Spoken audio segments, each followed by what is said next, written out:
Bapak. Nama Bapak siapa? Zaido. Bapak Jay. Kenal Bapak siapa? Nama saya Dokter Fatir. Ini saya dokter yang bertugas di klinik saat ini. Dan Bapak Jay, tanggal lahirnya kapan? 1 Juni 2005. Dan untuk alamatnya tinggal di mana Bapak? Ya. Dokter coba ya? Iya, betul. Banyak. Jadi Bapak ada keluar apa Bapak? Lemes tuh. Lemes? Tadi kapan Pak lemes? Bulan yang lalu. Bro, Bulan yang lalu. berat. Lama berarti itu ya lumayan. Iya. Lemesnya ini emang timbul Pak atau terus-terusan lemes? Terus-terusan lemes tuh. Kalau lemes berapa lama Pak biasanya lemes? Ya kalau saya udah tidur aja nggak lemes tuh. Oh, iya. Jadi sini Bapak saya akan melakukan pemeriksaan fisik dengan keluhan yang Bapak rasakan saat ini. Dan mungkin akan sedikit kurang nyaman, namun saya akan minimalisir hal itu. Bapak seperti kelihatan ini. Baik, saya Bapak. Stop. Baik, pada pemeriksaan fisik yang pertama ini paling mudah ini pengecek kesadaran dari pasien dari raut wajah, apakah yang kompas mentis atau terdapat penurunan kesadaran atau tidak. Dan kita dapat menilai keadaan umumnya sakit ringan, sedang ataupun beratnya. Kemudian kita bisa periksa tanda vitalnya, ini tekanan darah, nadi, respirasi serta suhunya. Dan juga pemeriksaan umum ini antropometri seperti tinggi badan, berat badan, serta menghitung BMI, body mass index. Dari kepala kita bisa inspeksi dan palpasi dari rambut, ini warnanya hitam ya. Dan ini kita bisa lihat juga dia udah rontok atau kuat dari rambutnya ini. Dan dari mata, benar Bapak ya? Iya, mangga. Terus kita bisa lihat inspeksi konjungtivanya dari Bapak, punten. Terus kita lihat konjungtiva animis atau tidak, dan selera interik serta pendarahan konjungtiva apakah ada atau tidaknya. Dan dari hidung kita bisa inspeksi sekret, epitaksis atau krusta sanguinolenta, dan juga pernapasan cuping hidung. Dan kita bisa menginspeksi pada bagian mulut. Kita bisa lihat bibir apakah kering, perocyanosis ataupun pucat, dan gusi bisa kita lihat. Oke. Dia gusinya berdarah atau tidak. Kita pun bisa melihat mukosa, stomatitis angularis atau oral patch. Dan lidah juga kita bisa lihat atrofi lidah, halus kemerahan, dan anemia megaloblastik. Dan dia turun lagi ke leher. Dan di leher nanti bisa inspeksi dan palpasi kelenjar getah beningnya. Lokasinya ini occipital, post auricular, anterior dan posterior, cervical, parotid, submaxillary, sublingual, axillary.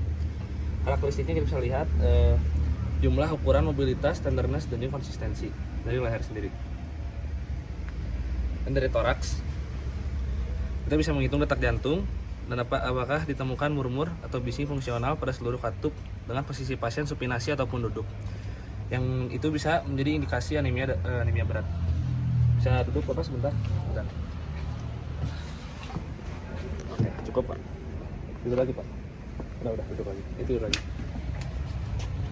Dan dari abdomen kita bisa inspeksi untuk menentukan kemungkinan adanya organomegali.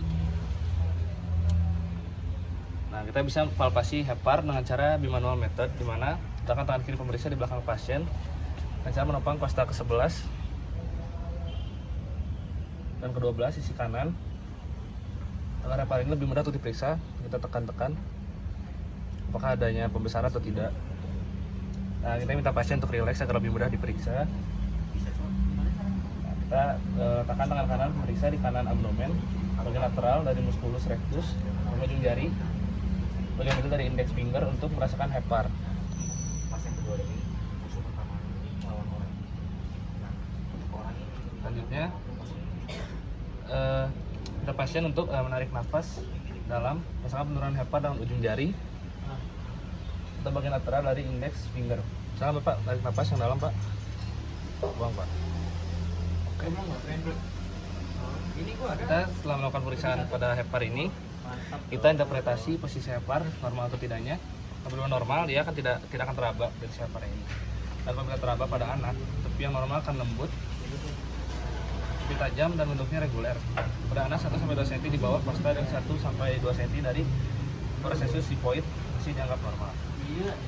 Nah, bila hepar ini teraba, tentukan perbesarannya dari perpotongan arcus kosta kanan dengan linea biclavicularis kanan ke tepi hepar, dan dari sifoid prosesus ke tepi hepar. Nah, kemudian ada palpasi limpa. Bentar, Pak. Nah, letakkan tangan kanan pemeriksa di belakang margin kosta kiri. Kiri pada garis mid axillaris.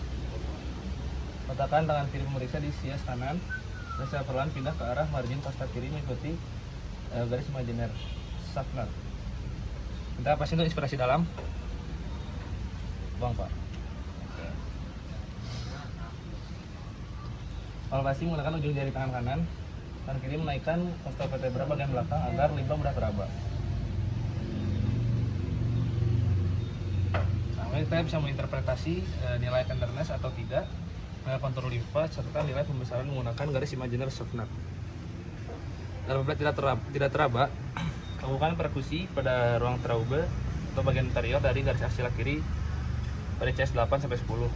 Apabila timpani ia normal dan padul atau redup, kemungkinan terdapat pembesaran atau splenomegali. Kemudian kita bisa mengecek ekstremitas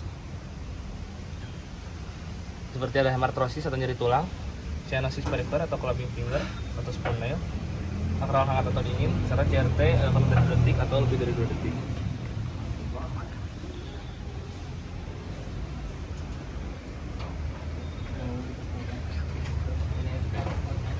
Dan dari kulit kita bisa melihat, kita melakukan inspeksi adanya jaundice, kuning, pucat, hemosiderosis, dan petekia atau ekimosis, hematoma ataupun kering kulitnya ini.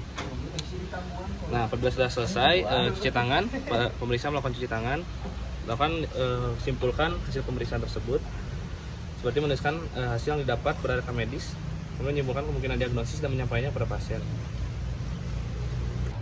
Bapak, alhamdulillah pemeriksaan fisiknya sudah selesai Bapak ya. Dan di sini saya melakukan diagnosis sementara. Ini Bapak ini menderita anemia ringan. Namun itu perlu dikonfirmasi kembali dengan pemeriksaan lab atau darah ya, agar lebih jelas lagi Bapaknya anemianya anemia apa. Dan maka dari itu untuk sekarang Bapak bisa istirahat terlebih dahulu dan menunggu pertemuan selanjutnya untuk melakukan pemeriksaan darah. Mungkin cukup sekian Bapak, ada yang ditanyakan? Tidak. Sudah, kalau gitu saya tutup Bapak ya. Assalamualaikum warahmatullahi wabarakatuh. Oke, Pak. Pak.